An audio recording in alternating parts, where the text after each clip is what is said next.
శివపురాణం 5వ భాగం. మునులారా, ఇప్పుడు మీరు నన్ను అడిగిన ప్రశ్నను పూర్వం సనత్కుమారుడు నందికేశ్వరుణ్ణి అడిగాడు.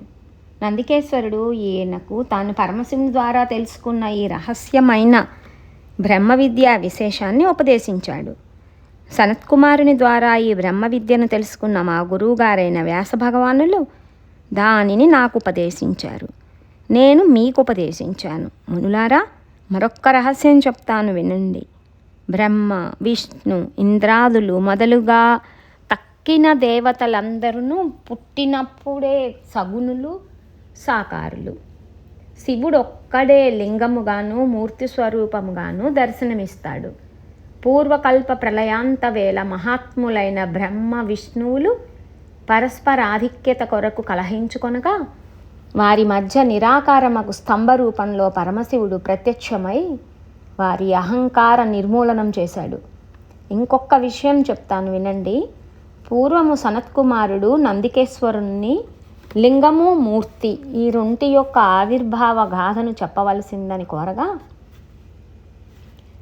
నందీశ్వరుడు ఇలా చెప్పాడు. పూర్వం విష్ణువు శేషతల్పం మీద శయనించి ఉండగా బ్రహ్మ వేత్తలలో శ్రేష్ఠుడైన పితామహుడు యాదృచ్ఛికంగా విష్ణువును చూసి ఇలా ప్రశ్నించాడు. ఓ పురుషుడా, నీవెవరవు? నన్ను చూసి కూడా గౌరవంతో లేవకుండా పరుండి ఉన్నావు. లే, నేను నీకు ప్రభువుని, నాథుడను. పెద్దలు వచ్చినప్పుడు గౌరవించని మూర్ఖునికి ప్రాయశ్చిత్తం విధి. బ్రహ్మగారి మాటలను విన్న విష్ణువు అంతర్యంలో కోపాన్ని పొంది కూడా బాహ్యంగా శాంతాన్ని ప్రకటించి ఇలా అన్నాడు. ఓ వచ్చా, నీకు శుభమగుగాక. నీకు స్వాగతం. ఇదిగో ఆసనం స్వీకరించు. నీ ముఖం చింతాగ్రస్తమై ఉంది. చూపులు ప్రసన్నంగా లేవు. కారణం ఏమిటి? విష్ణువు యొక్క శాంత వచనాలను లక్ష్యపెట్టక బ్రహ్మగారిలా అన్నారు. ఓ విష్ణు, అభిమానధనుడనైన నేను ఏ ప్రమాణానికి అందని పితామహుడను. కాలం నాకు ఆటంకం కాదు. నేను కాలాతీతుడను. ఆ వేగంతోనే వచ్చాను. నిన్ను జగత్తును సృష్టించిన వాణ్ణి, రక్షించేవాణ్ణి కూడా నేనే. బ్రహ్మగారి అవిద్యా విలసితమైన వచనాలను విన్న విష్ణువు అంతకు మించిన అజ్ఞానంతో ఇలా అన్నాడు. ఓ వత్స, ఈ బ్రహ్మాండాలన్నీ నా కుర్చీలో ఉన్నాయి. దొంగతనం చేసిన వాడు బొంకినట్లు నువ్వు చోరభాషణం చేస్తున్నావు. ఈ లోకాలన్నింటినీ నిన్ను సృష్టించిన వాడు నేనే. నా నాభి కమలము నుండి ఆవిర్భవించిన కమలోద్భవుడవు నీవు కానుక నా పుత్రుడవు. తెలుసుకో, వ్యర్థాలాపాలు వద్దు అని చెప్పాడు. ఈ విధంగా మోహ విభ్రాంతులైన బ్రహ్మ విష్ణువుల మధ్య వివాదం ముదిరింది. ఈ సృష్టికి నేనే ప్రభువు అని ఒకరు, నేనే ప్రభువునని మరొకరు. ఇలా వివాదం ముదిరి ఇద్దరు యుద్ధ సన్నద్ధులయ్యారు. హంసవాహనారూఢుడై బ్రహ్మగారు, గరుడ వాహనారూఢుడై విష్ణువు యుద్ధం చేస్తుండగా వారి వారి అనుచర గణం కూడా చేతులు కలిపారు. పోరు భీకరంగా సాగుతోంది. ఇరువురి మధ్య కుంభవృష్టుని తలపింపజేసిన బాణ యుద్ధం ముగిసింది. జయకాంక్షా తత్పరులై పరస్పరం అస్త్రప్రయోగానికి తలపడ్డారు. ఆ యుద్ధంలో కూడా జయాపజయ నిర్ణయం నిశ్చితం కాకపోయేసరికి విష్ణువు క్రుద్ధుడై మహేశ్వరాస్త్రాన్ని బ్రహ్మపై ప్రయోగించాడు. మహేశ్వరాస్త్ర సంజనిత ధూమ నలపాతానికి బ్రహ్మవాహనమైన హంస వైవర్ణ్యాన్ని పొందింది. బ్రహ్మగారు తన తేజస్సును కోల్పోయాడు. మహాభయంకరమైన మహేశ్వరాస్త్రానికి కొద్దిగా భీతిలిన్న విధాతను చూచి తన రెక్కల చాటున అజ్ఞాతంగా నక్కి ఉండి రక్షణ పొందవలసినదని హంస పలికిన వెక్కసపు పలుకులకు మిక్కిలి కోపించి దురాసాదమైన రౌద్రవేగానికి శరీరం కంపమొందుతుంటే శిఖాబంధనము ముడివీడి పారాడ అత్యుగ్రమమైన ఆగ్రహంతో వామహస్తంతో కమండలువును గ్రహించి దక్షిణ పాణితో జలాన్ని ప్రోక్షించి పాశుపత మంత్రరాజాన్ని స్మరించి హరి యొక్క వక్షస్థలానికి గురి చూసి విరించి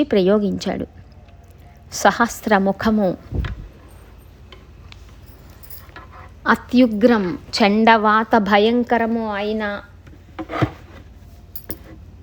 ఆ అస్త్రద్వయం మంటలను పుట్టిస్తూ లోకాలకు భీతిని కల్పిస్తోంది. బృందారకులందరూ కూడా భయకంపితులయ్యారు. వారిలా ఒక నిర్ణయానికి వచ్చారు. సృష్టి స్థితి సంహార తిరోభావ అనుగ్రహములనే పంచకృత్యాలను పరబ్రహ్మ స్వరూపుడైన ఏ పరమేశ్వరుడు అవలీలగా నెరవేరుస్తూ ఉంటాడో, ఎవని యొక్క ఆజ్ఞ లేనిదే లోకంలో గడ్డిపోచ కూడా కదలదో అట్టి త్రిశూలిని శరణు పొందుదాం. ఈ సంక్షోభాన్ని నివారించటానికి ఆయనే సమర్థుడు అని తలపోసి దేవతలంతా కైలాస శిఖరానికి చేరుకున్నారు. చేరుకొని మణిప్రభామండితమైన సభా మంటపంలో ఉమాసహితుడై ప్రమదగణాలు పరివేష్టించి ఉండగా, భుజవల్లుల కంకణ జనత్కారం తోరంగా ధ్వనింప చామరగ్రాహిణులు వింజామరలు వీస్తుండగా, వేదరాశి పేదయై స్తుతిస్తుండగా, కన్నుల పండుగగా కొలువు తీరి ఉన్న ప్రణవ శబ్ద వాచ్యుడైన పరమశివుని దర్శించి ఆనందంతో కన్నుల ఆనందాశ్రవులు జారగా సాష్టాంగ ప్రణామాలాచరించారు అమరులు. అంత శివుడు మంగళకరము అర్ధగాంభీర్యము గల మాటలతో దేవతలను ఇలా క్షేమ సమాచారం అడిగాడు. ప్రియమైన దేవతలారా, నా శాసనం వలన మీకు అభ్యుదయం కలుగుతున్నది కదా. జగత్తు, లోకపాలకులు, సకల దేవతా సమూహం వారి వారి కర్మలయందు సక్రమంగా ప్రవర్తిస్తున్నారు కదా. పరస్పరాధిక్యత నిరూపణ కొరకు బ్రహ్మ విష్ణువుల మధ్య నడుస్తున్న యుద్ధం గురించి నాకు ముందే తెలుసు. కలవరపాటుతో మీ రాక వల్ల ఆ విషయమే తిరిగి చెప్పినట్లయింది. ఈ విధంగా మధుర వచనాలతో అంబికాపతి తల్లిదండ్రులు తన సంతానాన్ని లాలించిన తీరున పలికి దేవతలను సంతుష్టాంత రంగుల్ని చేసి 100 మంది ప్రమద ఘనాధిపతులను రణరంగానికి రావాల్సిందిగా ఆజ్ఞాపించాడు. అప్పుడు శివుని ప్రయాణానికై బహువిధ వాద్యాలంకారాలతో కూడిన వాహనాలు సిద్ధమయ్యాయి. ప్రణవాకారం పంచమండల మండితమైన భద్రమైన రథాన్ని అంబికాపతి అధిరోహించాడు. కుమారులతో ప్రమద గణాలతో కూడిన శివుణ్ణి ఇంద్రాది బృందారకులందరూ అనుసరించారు.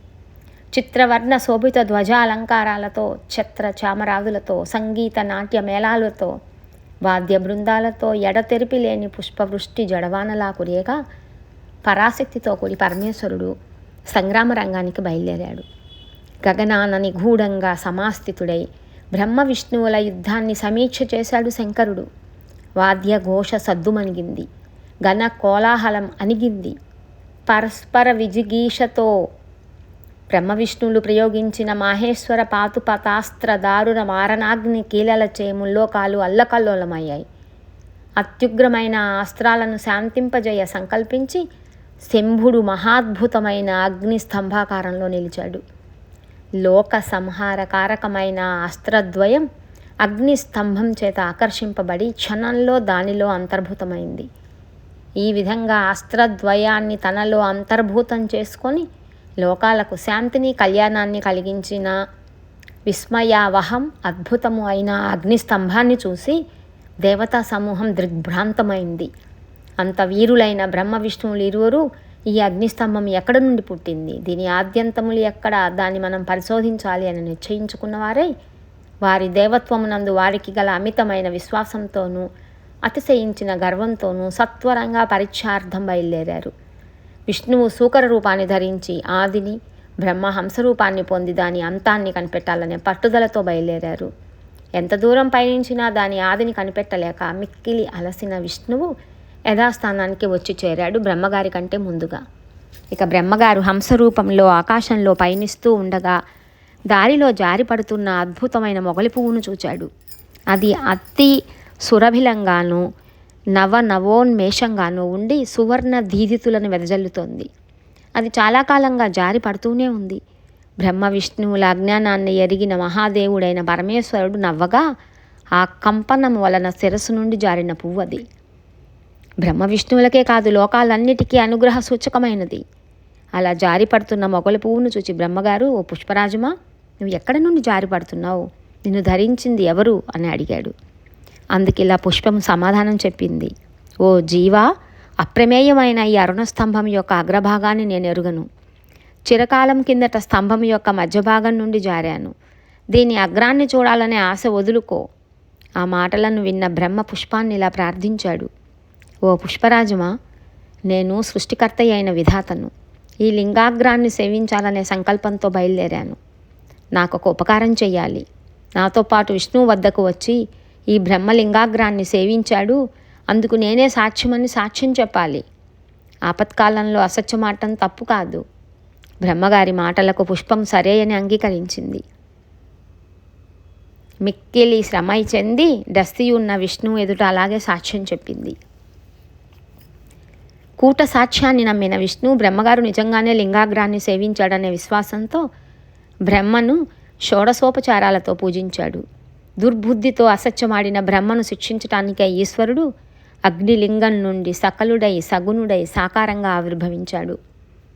అలా ఆవిర్భవించిన స్వామిని చూచి ముకుళిత హస్తుడై విష్ణువు ఆయన పాదాలను పరిగ్రహించి ఇలా ప్రార్థించాడు. స్వామి, ఆద్యంతములు లేని విరాట్ స్వరూపుడవు నీవు. కానీ మేమిద్దరం నిన్ను విమర్శ చేయటానికి పూనుకున్నాం. ఓ కరుణాకర, దయాద్ర దృష్టితో చూడు. మా అజ్ఞానాన్ని మన్నించు. ఇదంతా నీ లీల.